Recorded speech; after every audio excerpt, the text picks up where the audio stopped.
cerita bisa mengubah dunia dan satu suara bisa menghidupkan jiwa. Selamat pagi saya ucapkan kepada para dewan juri. Perkenalkan, nama saya Natasha Yuna Kabayo. Saya mewakili SMP swasta Makedonia.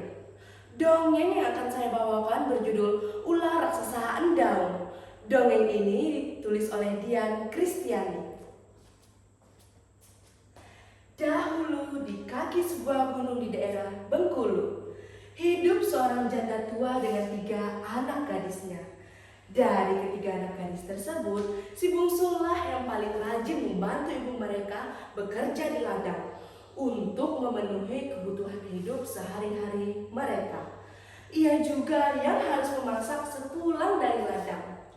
Sementara itu, kedua kakaknya hanya bermalas-malasan di rumah. Mereka tidak pernah membantu ibu mereka bekerja di ladang. Suatu hari, sang ibu sakit keras, tidak mau makan dan tidak mau minum. Melihat kondisi ibunya yang sudah sangat parah itu, cepat-cepatlah si bungsu memanggil tabib desa. Tabib itu pun segera memeriksa keadaan perempuan tua itu. "Maaf, penyakit yang diderita ibu kalian sudah sangat parah," ucap sang tabib. "Apakah ibu kami masih dapat disembuhkan, Tuan Tabib?" tanya si bungsu. "Iya bungsu, ibu kalian hanya bisa disembuhkan bila diberi ramuan beberapa daun hutan yang dimasak dengan bara gaib. Tapi ketahuilah, bara gaib itu berada di sebuah gua yang terletak di puncak gunung. Namun, gua itu dijaga oleh seekor ular raksasa yang sangat menyeramkan. Ular raksasa itu bernama ular raksasa Endaung. Ular itu amat ganas dan buas. Ia akan memangsa setiap orang yang mendekati mulut gua itu," jelas sang tabib. Mendengar keterangan sang tabib, kedua kakak si bungsu menjadi ketakutan. "Ih, menyeramkan. Aku tidak mau naik ke puncak gunung," kata si sulung dan kakak kedua si bungsu. Berbeda dengan kedua kakaknya, si bungsu justru bertekad ingin naik ke puncak gunung. Walaupun ada rasa takut di dalam dirinya, ia pun pergi ke puncak gunung dengan semangat dan tak kenal lelah. Setiba di puncak gunung, terlihat oleh si bungsu sebuah gua yang hampir tertutupi oleh rimbunan dedaunan. Rasa takut mulai menyelimuti hati gadis itu karena suasana di sekitarnya sepi mencekam. Namun, ia teringat kepada ibunya yang sedang terbaring lemah. Ia pun memberanikan diri untuk mendekati mulut gua itu. Baru beberapa langkah ia berjalan, tiba-tiba terdengar suara gemuruh dari dalam gua itu. "Suara apa itu? Apakah itu suara ular raksasa Endaung?" gumam si bungsu seraya mundur selangkah. "Hai gadis cantik, siapa kamu dan mau apa kamu kemari?" tanya ular raksasa Endaung. "Maaf Tuan, saya hendak mencari bara gaib untuk mengobati ibu saya yang sedang sakit keras." Ular raksasa Endaung pun menggeliatkan ekornya, lalu berkata kepada si bungsu, "Aku akan memberikanmu bara gaib itu, tapi dengan satu syarat, yaitu kamu harus mau menikah denganku," ujar sang ular. Demi kesembuhan sang ibunda tercinta, maka ia akhirnya menyanggupi persyaratan tersebut.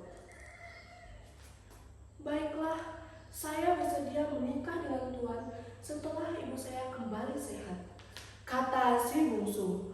Ular itu segera masuk ke dalam gua dengan perasaan gembira. Tak lama kemudian, ia kembali dengan membawa sebutir bara gaib. "Bawalah bara gaib ini. Semoga penyakit ibumu cepat sembuh," ujar sang ular seraya memberikan bara gaib itu kepada si bungsu. "Terima kasih Tuan Ular," kata si bungsu seraya meninggalkan gua itu. Setiba ia di rumah, ia disambut oleh sang tabib dan kedua kakaknya dengan perasaan heran bercampur gembira. Hai bungsu, bagaimana caranya kamu mendapatkan bara gaib ini dan selamat dari ular itu? Tanya sang tabib dengan perasaan heran.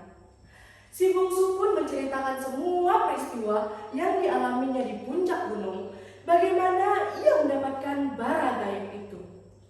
Kedua kakaknya yang mendengar cerita itu hanya menatapnya dengan tatapan sinis. Setelah itu, sang tabib pun segera memasak ramuannya dan memberikan kepada janda tua itu. Alhasil, janda tua itu pun sehat kembali karena meminum ramuan tersebut. Ia pun amat bahagia dan berkata, "Terima kasih bungsu, engkau memang anak yang pandai berbakti kepada orang tua." Sudahlah Bu, tidak usahlah memuji seperti itu. Yang penting ibu sehat, kata si bungsu merendahkan diri. Akhirnya si bungsu pun kembali ke puncak gunung untuk menemui sang ular dan tinggal bersama di gua itu. Pada malam harinya, si bungsu dikejutkan oleh sebuah peristiwa ajaib. Ia menyaksikan ular raksasa endang berubah wujud menjadi seorang kesatria yang tampan dan gagah perkasa. Bagaimana hal ini bisa terjadi?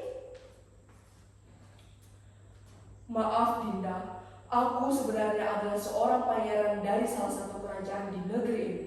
Namaku Pangeran Abdul Rahman Alamsyah. Kata ular raksasa itu yang kini telah kembali menjadi pangeran. Pangeran itu kemudian menceritakan bahwa dirinya disihir menjadi seekor ular oleh pamannya karena menginginkan kedudukannya sebagai calon raja. Ia juga berjanji baru akan menikahi si bungsu setelah sihir itu hilang dari tubuhnya. Sementara itu, ibu dan kedua kakaknya penasaran bagaimana dengan keadaan si bungsu. Mereka kemudian naik ke puncak gunung. Alangkah terkejutnya mereka saat melihat suami si bungsu ternyata adalah seorang pangeran yang tampan dan gagah perkasa. Mengetahui hal tersebut, maka timbullah perasaan iri hati pada kedua kakak si bungsu. Mereka pun berniat jahat untuk memfitnah adiknya itu dengan cara membakar kulit ular tersebut dan membuat pangeran marah. Saat si bungsu dan pangeran itu terlelap, keduanya diam-diam mencuri kulit ular tersebut dan membakarnya. Mereka meletakkan abunya di samping si bungsu. Ketika hari menjelang pagi, pangeran pun bangun hendak mengenakan kulit ularnya. Alangkah senangnya hati pangeran itu saat melihat kulit ularnya terbakar. Ia pun segera membangunkan si bungsu. "Lihatlah, ada orang yang telah membakar kulit ularku. Apakah Dinda yang melakukannya?" "Bukan, Kanda." "Ya, syukurlah kalau begitu. Berarti Kanda benar-benar terbebas dari sihir itu. Jika ada orang membakar kulit ularku secara sukarela, maka sihir itu akan hilang dari tubuhku," ungkap pangeran dengan gembira. Akhirnya, ular raksasa yang kini telah kembali menjadi pangeran itu mengusir pamannya dari istana dan dinobatkan menjadi raja. Ia pun menikahi si bungsu dan hidup bahagia. Terima kasih.